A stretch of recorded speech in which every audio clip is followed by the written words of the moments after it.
अस्सलामुअलैकुम वरहमतुल्लाहि वबरकातुहू। Tahira Janjua is here. हम लोग डिस्कस कर रहे हैं चैप्टर 3 एंजाइम्स और आज हमारा है थर्ड लेक्चर और ये हमारा लास्ट लेक्चर है। इसमें हमारे सारे टॉपिक्स जो हैं वो क्लियर हो जाएंगे।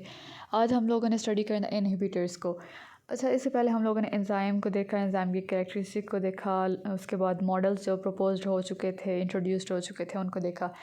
आज हम लोगों ने इनहिबिटर्स को देखना है। इनहिबिटर्स जो है ना, हम कहते हैं कि ऐसे सब्सटेंस होते हैं या मॉलिक्यूल्स होते हैं जो एंजाइम की फंक्शनिंग में थोड़ी रुकावट पैदा कर रहे होते हैं, उनको हम कहते हैं इनहिबिटर्स। इनहिबिटर्स का मतलब ही ये होता है कि रुकावट पैदा करने वाला या रेजिस्टेंस प्रोड्यूस करने वाला। Inhibitor is a chemical substance. एक केमिकल सब्सटेंस होता है which can react in place of substrate, जो सबस्ट्रेट की जगह पे आके अटैच होता है एंजाइम की एक्टिव साइट के साथ with enzyme but is not transformed into products. लेकिन इससे प्रोडक्ट्स नहीं बनाई जा सकती। इसके रिज़ल्ट में इसके अटैच होने के बाद कोई भी प्रोडक्ट जो है वो नहीं बनती है। अब यहाँ क्या बात हो रही है, एंजाइम की जब हम बात करते थे हम कहते थे कि एंजाइम के पास एक एक्टिव साइट होती है। उस एक्टिव साइट के ऊपर कोई भी आके सबस्ट्रेट जो उस एक्टिव साइट को फिट करता होगा वो आके अटैच होगा। उसके बाद एंजाइम सबस्ट्रेट कॉम्प्लेक्स बनेगा और एंजाइम सबस्ट्रेट कॉम्प्लेक्स के बाद प्रोडक्ट्स में चेंज हो जाएंगे। वो सबस्ट्रेट जो है वो प्रोडक्ट में चेंज हो जाएगा, हम यूँ कहते थे। लेकिन इनहिबिटर्स में क्या होता है, इनहिबिटर में एंजाइम की एक्टिव साइट के ऊपर कोई भी केमिकल सब्सटेंस या मॉलिक्यूल आके अटैच होता है। वो सबस्ट्रेट की जगह पे एक्टिव साइट के ऊपर आके अटैच तो हो जाता है, लेकिन उसके बाद प्रोडक्ट में कन्वर्ट नहीं होता। उसको हम कहते हैं कि वो इनहिबिटर्स हैं। एंड दस blocks the active site of the enzyme. वो एंजाइम की एक्टिव साइट को ब्लॉक कर देता है, उससे किसी और एक्टिविटी के लिए खाली नहीं छोड़ता है, वो ऑक्यूपाइड हो जाती है। End of the enzyme temporarily, थोड़े वक्त के लिए, और परमानेंटली या फिर मुस्तकिल भी। It plays role in temporary time which can not form product. अब ये टाइम पीरियड वो होता है जब कोई भी प्रोडक्ट नहीं बन रही होती, यानी जब इनहिबिटर एंजाइम की एक्टिव साइट के साथ आके अटैच हो जाता है तब कोई भी प्रोडक्ट नहीं बन रही होती है। For example poisons like cyanide, antibodies, anti metabolites and some drugs. ये चारों कंपोनेंट्स जो है ना, ये अगर इनमें से कोई भी ड्रग फॉर एग्जांपल आके हमारी बॉडी में एंटर होता है और फिर वो उसने हमारे एंजाइम्स के ऊपर अटैक करना है, तो वो हमारी एक्टिव साइट के ऊपर आके अटैच तो हो जाएगा, लेकिन सिर्फ अटैच होगा। अटैच होने के बाद वो प्रोडक्ट्स में चेंज नहीं होगा। उसको हम कहते हैं कि इनहिबिटर्स। और फिर इनहिबिटर्स में हम इन एग्जांपल्स को मेंशन करते हैं। इनहिबिटर्स की दो टाइप होते हैं, एक इरिवर्सिबल इनहिबिटर्स और एक होते हैं रिवर्सिबल इनहिबिटर्स। इरिवर्सिबल इनहिबिटर को हम देख लेते हैं। They check the reaction rate by occupying और destroying the active site of globular structure. ये कैसे काम करते हैं कि ये एक्टिव साइट के ऊपर आके अटैच हो जाते हैं और फिर एक्टिव साइट को डिस्ट्रॉय कर देते हैं, यानी उसे किसी भी इस्तेमाल के काबिल नहीं छोड़ते, उसको उसके स्ट्रक्चर को ख़राब कर देते हैं। ऑफ ग्लोबुलर स्ट्रक्चर, यानी एंजाइम का जो ग्लोबुलर स्ट्रक्चर होता है, हमें पता है कि एंजाइम का ग्लोबुलर स्ट्रक्चर होता है और उसके ऊपर जो एक्टिव साइट होती है वहाँ पे आके इनहिबिटर्स अटैच हो जाते हैं। लेकिन इरिवर्सिबल इनहिबिटर जो है ना, वो आके उस एक्टिव साइट को ख़राब कर देते हैं, यानी वो एंजाइम के स्ट्रक्चर को ही ख़राब कर देते हैं जब वो आके अटैच होते हैं। They form covalent bond with active site and occupy it. Covalent bond बना लेते हैं। मैंने पहले बताया ना कि वो आके अटैच हो जाते हैं, ऑक्यूपाई कर लेते हैं जगह को, एक्टिव साइट को। तो यहाँ पे वो कह रहे हैं कि कोवलेंट बॉन्ड बना लेते हैं। They may physically block the active site. Attach तो आके हो जाता है लेकिन ब्लॉक कर देता है एक्टिव साइट को, मज़ीद किसी इस्तेमाल के काबिल नहीं छोड़ता उसको। अब ये काम आर्ज तौर पर भी हो सकता है और मुस्तकिल भी हो सकता है कि ज़्यादा देर के लिए भी वो इनहिबिटर जो था वो आके बाइंड रहेगा एक्टिव साइट के साथ, तो ये ब्लॉक कर देता है एक्टिव साइट को। अब एग्जांपल्स देख लेते हैं। Reaction of chymotrypsin. काइमोट्रिप्सिन एक एंजाइम होता है with diisopropyl fluorophosphate. Irreversible inhibits enzyme by binding with SER195 in the active site of chymotrypsin. Okay, यहाँ पे ये बात हो रही है कि ये जो फ्लोरोफॉस्फेट वाला केमिकल सब्सटेंस है ये इनहिबिटर के तौर पे काम कर रहा है और ये आके काइमोट्रिप्सिन के साथ अटैच हो जाता है। यहाँ पे एक एग्जांपल दी हुई है कि ये जो DIFP है ना, ये एक इरिवर्सिबल इनहिबिटर है। इसको इरिवर्सिबल इनहिबिटर के तौर पर मेंशन किया हुआ कि ये आके काइमोट्रिप्सिन एंजाइम के साथ अटैच हो जाता है और इरिवर्सिबली करता है काम। उसके बाद बात करते हैं रिवर्सिबल एंजाइम इनहिबिशन की। रिवर्सिबल एंजाइम इनहिबिशन में हम लोग ना स्टडी करते हैं तीन चीज़ों को, competitive inhibition, non competitive inhibition और अनकॉम्पिटिटिव इनहिबिशन। अब कॉम्पिटिटिव इनहिबिशन जो है ना उसमें देख लेते हैं हम लोग कि एंजाइम था, एंजाइम के पास आके, अब ये एक्टिव साइट थी एंजाइम की, यहाँ पे आके किसी सबस्ट्रेट ने अटैच होना था। लेकिन कॉम्पिटिटिव इनहिबिटर जो है ना वो आके इस एक्टिव साइट के ऊपर अटैच हो गया, उसने एक्टिव साइट को ऑक्यूपाई कर लिया। और स्ट्रक्चर जो है ना वो ही रहा है। नॉन कॉम्पिटिटिव इनहिबिशन में होता है कि एंजाइम है, उसके बाद उसकी अब नॉन कॉम्पिटिटिव में ना हम लोग ये डिफरेंस याद रखते हैं कि यहाँ पे सबस्ट्रेट भी आके अटैच हो रही है और एक साइड पे एक एक्टिव साइड पे आके सबस्ट्रेट अटैच हो रही है, लेकिन जो दूसरी साइड थी ना वहाँ पे आके इनहिबिटर, नॉन कॉम्पिटिटिव इनहिबिटर जो है वो आके अटैच हो जाता है। और उसके बाद अनकॉम्पिटिटिव इनहिबिशन, यहाँ पे एंजाइम जो है ना वो हमारे पास मौजूद है। एंजाइम जो है उसकी एक्टिव साइट के ऊपर सबस्ट्रेट भी आकर अटैच हो जाता है और इनहिबिटर भी आके अटैच हो जाता है और वो एंजाइम सबस्ट्रेट कॉम्प्लेक्स बना देते हैं। ये डिफरेंस जो है ना ये आप लोगों ने याद रखना।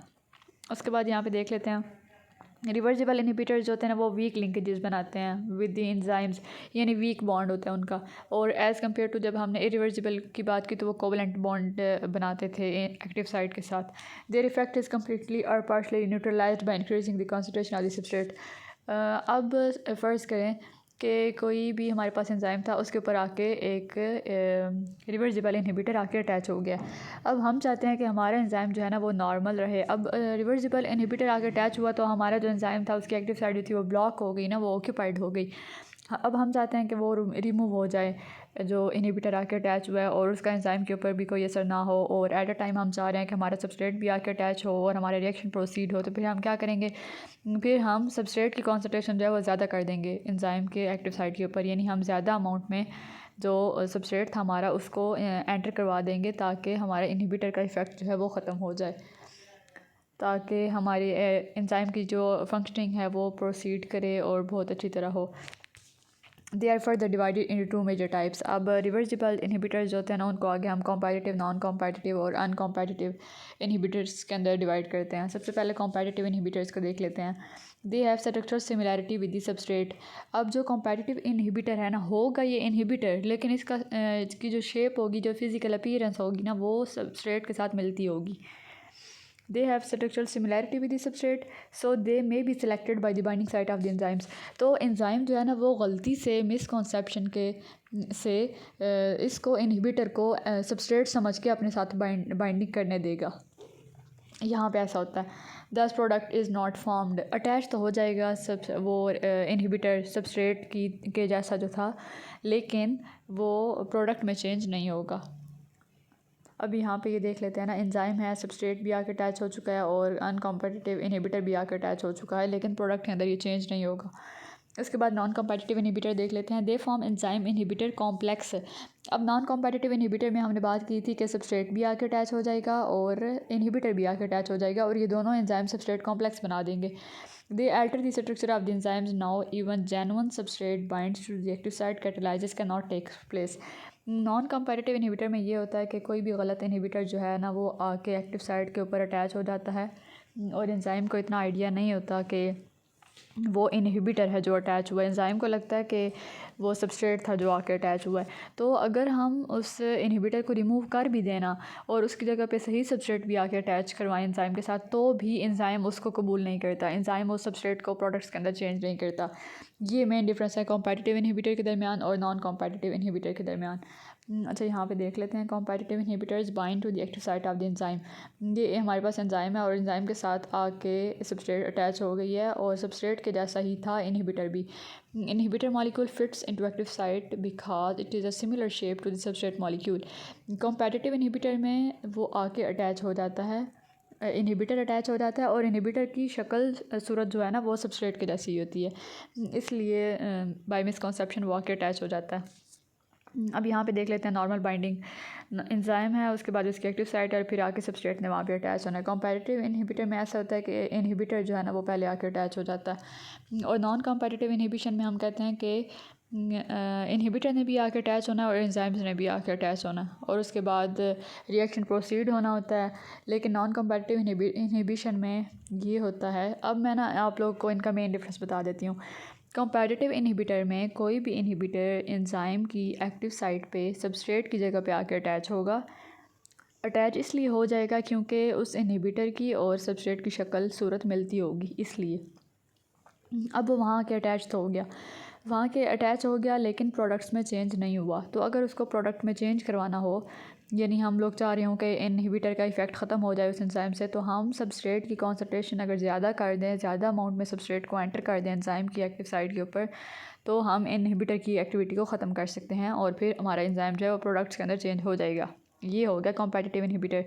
अब उसके बाद बात करते हैं इन नॉन कॉम्पिटिटिव इनहिबिशन की। यहाँ पे क्या होता है, यहाँ पे जो एक्टिव साइट है वहाँ पे इनहिबिटर आके अटैच हो गया, यानी अब वो इनहिबिटर था, वो गलत चीज़ थी एंजाइम के लिए, वो उसको अटैच नहीं होना चाहिए था, लेकिन फिर भी इनहिबिटर आके अटैच हो गया। हालांकि एक्टिव साइट के ऊपर तो सबस्ट्रेट ने आके अटैच होना होता है ना। तो जब गलत इनहिबिटर आके अटैच हो गया और पता भी चल गया बाद में कि इनहिबिटर गलत है, अब इनहिबिटर को चेंज करवाने के लिए, यानी पहले उस इनहिबिटर को सबस्ट्रेट समझा गया था ना एंजाइम के थ्रू। अब जब सही वाला जो सबस्ट्रेट है ना, वो भी अगर हम एंजाइम की एक्टिव साइट के साथ अटैच करवाना चाहें तो एंजाइम उसको कबूल नहीं करेगा और उसको अटैच नहीं होने देगा और ना ही इसको प्रोडक्ट्स के अंदर चेंज करेगा। ये मेन डिफरेंस है कॉम्पिटिटिव इनहिबिटर के दरमियान और नॉन कॉम्पिटिटिव इनहिबिटर्स के दरमियान। आई होप आप लोगों को ये सारा डिफरेंस और इनहिबिटर्स का कॉन्सेप्ट है वो बहुत अच्छी तरह समझ आ गया होगा। कोई भी कन्फ्यूजन हो तो आप लोग पूछ सकते हैं। Most welcome. फ़ी अमान अल्लाह। अल्लाह हाफिज़।